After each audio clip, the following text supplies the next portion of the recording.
আসসালামু আলাইকুম। সবাইকে স্বাগত জানাচ্ছি বিরিভিউজে। আপনাদের সঙ্গে আছি আমি তাসনিম হোসাইন। প্রায় এক বছর আগে গত সেপ্টেম্বরে নয়াদিল্লিতে G20 শীর্ষ সম্মেলনে বাংলাদেশের প্রধানমন্ত্রী শেখ হাসিনাকে বিশেষ অতিথি হিসেবে আমন্ত্রণ জানিয়েছিলেন ভারতের প্রধানমন্ত্রী নরেন্দ্র মোদী। যে প্রতিবেশী দেশকে ভারত তার সবচেয়ে ঘনিষ্ঠ অংশীদার বলে মনে করে, সেই দেশের প্রতি এটা ছিল ভারতের পক্ষ থেকে উষ্ণতা প্রদর্শনের এক বিশেষ উদাহরণ। কিন্তু এক বছর পরে হাসিনার সেই নৈকট্য মাথা ব্যথার কারণ হয়ে দাঁড়িয়েছে ভারতের জন্য। আল জাজিরার বিশ্লেষণের ভিত্তিতে বিস্তারিত থাকছে মোতালেব জামালের প্রতিবেদনে।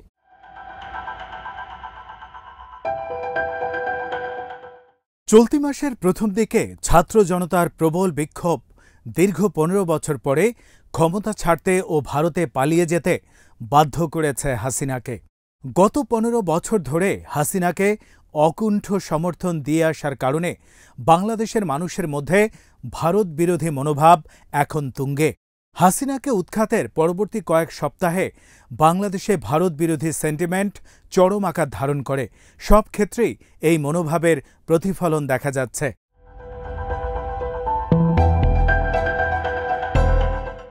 বাংলাদেশের মানুষ হাসিনাকে ঢাকার কাছে প্রত্যর্পণের জোরালো দাবি তুলেছে।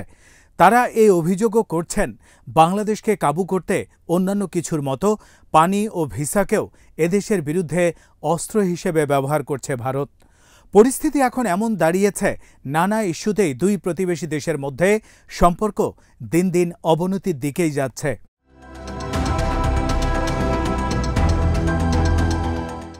৫ই আগস্ট দুপুরে শেখ হাসিনা পদত্যাগে বাধ্য হয়ে সামরিক বাহিনীর একটি হেলিকপ্টারে ঢাকা ছেড়ে পালিয়ে যান। নয়াদিল্লির কাছে উত্তরপ্রদেশে একটি সামরিক ঘাঁটিতে গিয়ে নামেন। সেখানে তাকে রিসিভ করেন ভারতের জাতীয় নিরাপত্তা উপদেষ্টা অজিত দোভাল। এরপর থেকে হাসিনা নয়াদিল্লিতে অথবা এর আশেপাশের কোনো নিরাপদ স্থানে অবস্থান করছেন বলে ধারণা করা হয়। কিন্তু তাকে বাংলাদেশের কাছে প্রত্যর্পণের দাবি ক্রমেই জোরালো হচ্ছে।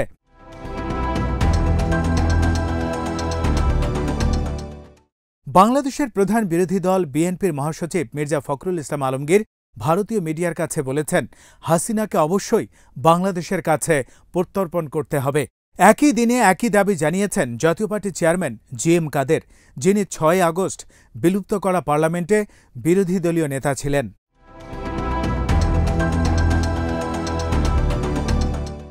বিএনপি মহাসচিব মির্জা ফখরুল ইসলাম আলমগীরের বক্তব্যের বরাত দিয়ে ভারতীয় মিডিয়ায় প্রকাশিত খবরে বলা হয়েছে, শেখ হাসিনা দেশের বিরাট ক্ষতি করে গেছেন, কাজেই তাকে জবাবদিহিতার আওতায় আনতে বাংলাদেশকে ভারতের সহযোগিতা করা উচিত। হাসিনার বিরুদ্ধে হত্যাসহ বিভিন্ন অভিযোগে বাংলাদেশে বেশ কিছু মামলা দায়ের করা হয়েছে। দেশে আসলে তাকে এগুলোর মোকাবেলা করতে হবে।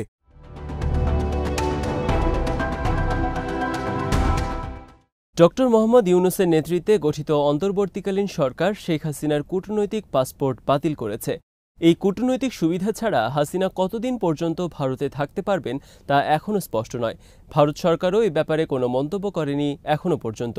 যুক্তরাষ্ট্রের ইলিনয় স্টেট ইউনিভার্সিটির অধ্যাপক ও রাষ্ট্রবিজ্ঞানী আলী রিয়াজ আল জাজিরাকে বলেছেন, শেখ হাসিনার ১৫ বছরের শাসনামলে বাংলাদেশে যে গুম এবং বিচার বহির্ভূত হত্যাকাণ্ডগুলো ঘটেছে, তার জন্য জবাবদিহি করতে শেখ হাসিনাকে প্রত্যর্পণের দাবি জানাচ্ছে বাংলাদেশ।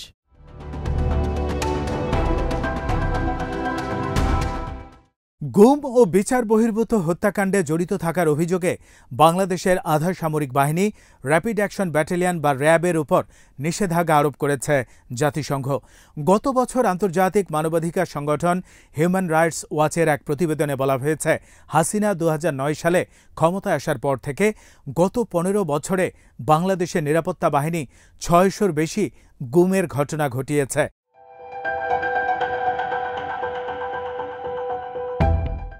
চলতি আগস্ট মাসে বাংলাদেশের পাশাপাশি ভারতের উত্তর পূর্বাঞ্চলীয় রাজ্য ত্রিপুরা, আসাম ও মেঘালয়ে ব্যাপক বৃষ্টিপাত হয়েছে। বাংলাদেশের দুর্যোগ ব্যবস্থাপনা ও ত্রাণ মন্ত্রণালয় গত ২৩শে আগস্ট জানায়, বন্যা কবলিত এলাকায় এ পর্যন্ত আনুমানিক ১,৯০,০০০ লোককে জরুরি আশ্রয় ও ত্রাণ কেন্দ্রে সরিয়ে নেওয়া হয়েছে। দেশের ৬৪ জেলার মধ্যে এ পর্যন্ত দক্ষিণ পশ্চিমাঞ্চলে ১১টি জেলা বন্যা কবলিত। এতে ১০ লাখেরও বেশি মানুষ সারা দেশ থেকে যোগাযোগ বিচ্ছিন্ন হয়ে পড়েছে বলে জানানো হয় মন্ত্রণালয়ের পক্ষ থেকে।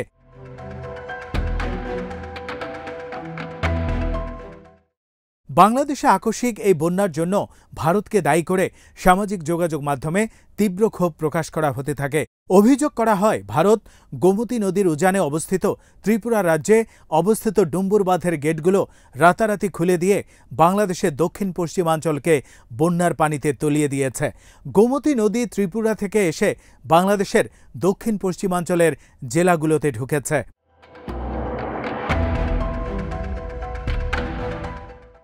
গোমতী সহ ৫৪টি অভিন্ন নদ নদী ভারত ও বাংলাদেশের মধ্যে প্রবাহিত হয়েছে।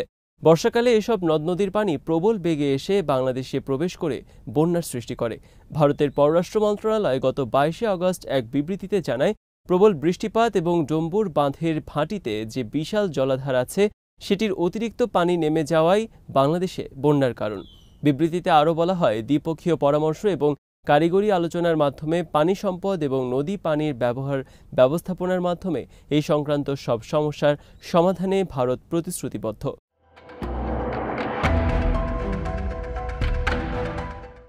বাংলাদেশের বন্যা পূর্বাভাস ও সতর্কীকরণ কেন্দ্রের একজন কর্মকর্তা আল জাজিরাকে বলেছেন, ভারত বাঁধ খুলে দেওয়ার আগে অতীতে বাংলাদেশকে অবহিত করলেও এবার তা করেনি। ডুম্বুর বাঁধের সবগুলো গেট খুলে দেওয়ার আগে ভারতের পক্ষ থেকে বাংলাদেশকে কোনো সতর্কবার্তা দেয়া হয়নি। তিনি বলেন, পূর্বে সতর্কবার্তা দেয়া হলে বাংলাদেশে বন্যায় অনেক মানুষের মৃত্যু ও ধ্বংসযজ্ঞকে কিছুটা হলেও ঠেকানো সম্ভব হতো।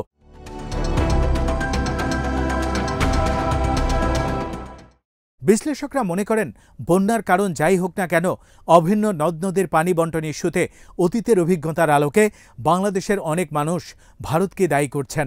অভিন্ন নদ নদীর পানির ন্যায্য হিস্যার জন্য বাংলাদেশ দীর্ঘদিন ধরেই ভারতের সাথে দেন দরবার করে আসছে।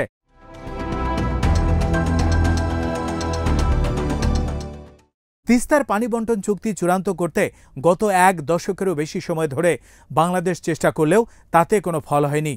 এর আগে বর্ষা মৌসুমে দেখা গেছে, ভারত থেকে আসা পানিতে বাংলাদেশ তলিয়ে গেছে।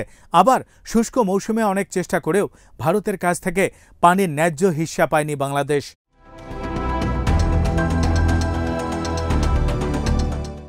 শেখ হাসিনার পতনের পর থেকে ভারত বাংলাদেশে তার কূটনৈতিক উপস্থিতি আগের চেয়ে কমিয়ে দিয়েছে।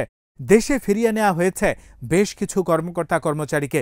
ভারতের ভিসা সেন্টারগুলো বন্ধ রেখেছে নরেন্দ্র মোদীর সরকার। ঢাকা ও সাতক্ষীরার সেন্টার দুটি ছিল বন্ধ।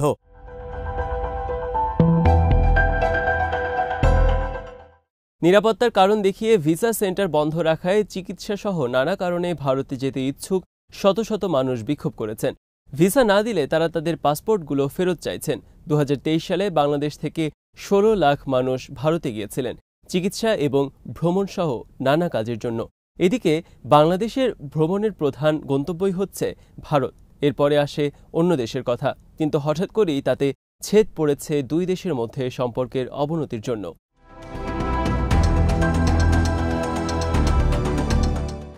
ভারত নিজের স্বার্থ হাসিলে শেখ হাসিনা ও তার দল আওয়ামী লীগকে ঘনিষ্ঠ মিত্র হিসেবে বেছে নিয়ে যে কোনো মূল্যে তাদেরকে ক্ষমতায় টিকিয়ে রাখার সর্বোচ্চ চেষ্টা করেছে। এজন্য হাসিনার চরম অগণতান্ত্রিক ও স্বৈরশাসনকে শেষ মুহূর্ত পর্যন্ত সমর্থন করে গেছে ভারত, কিন্তু শেষ পর্যন্ত তাতে ব্যর্থ হয়েছে দিল্লি।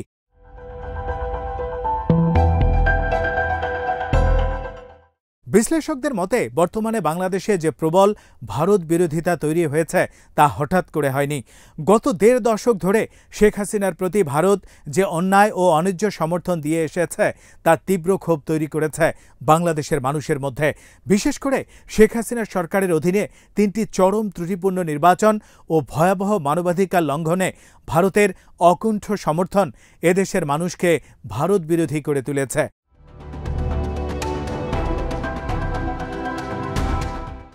এখন বাংলাদেশের সাথে সম্পর্ককে স্বাভাবিক অবস্থায় ফিরিয়ে নিয়ে যাওয়ার দায়িত্ব সম্পূর্ণই ভারতের। কারণ ভারতের সমর্থনেই হাসিনা গত ১.৫ দশক ধরে ক্ষমতায় টিকেছিল। হাসিনা ক্ষমতা থেকে উৎখাত হওয়ার পর এখন এক নতুন অধ্যায়ে প্রবেশ করেছে বাংলাদেশ।